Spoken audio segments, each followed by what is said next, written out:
Roger. Thanks. Thanks, everybody. Thanks for our friends from the Senate, Scott Perry, the chairman of the Freedom Caucus, for joining us here today. This is one of the most important press conferences that we've had and that I've been a part of.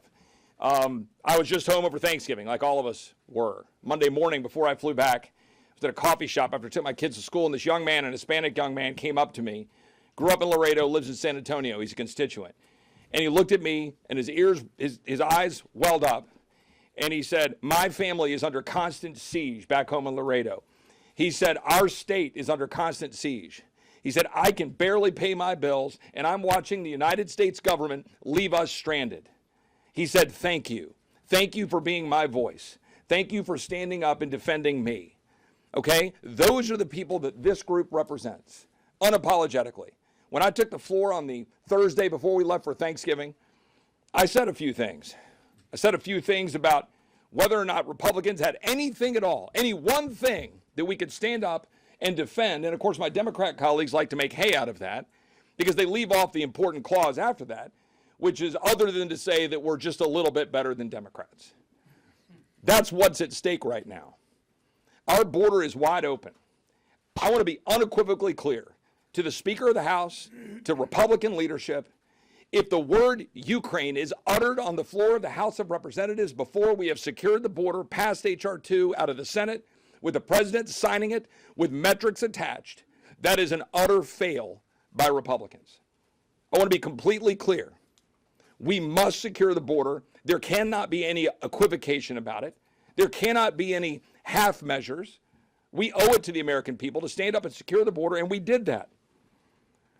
The core policies in H.R. 2, parole fixes, asylum reforms, limits on the CBP1 app, turnaway authority, empowerment of state AGs to sue and defend those laws.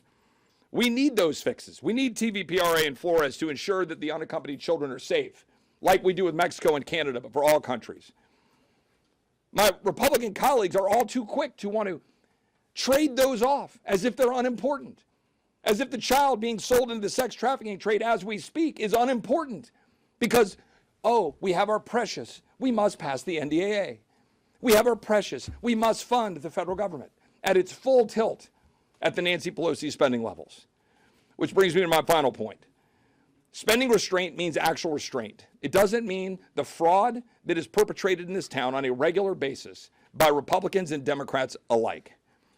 All of the so-called side deals that will blow the lid off of the FRA spending are completely unacceptable.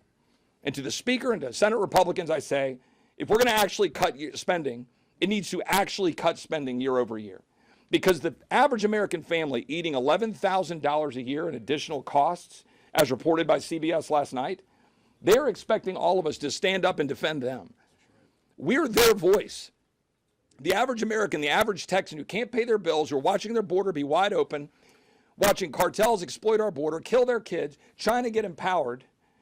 And we're over here nibbling around the edges saying, oh, we must pass the NDAA. So take out all the provisions that make it better. Why? So we can check a box and get something done as we head home to our family dinners at Christmas. That's the way this place works, and it needs to end. Republicans together need to stand up and say, we'll eat Christmas dinner right here in Washington.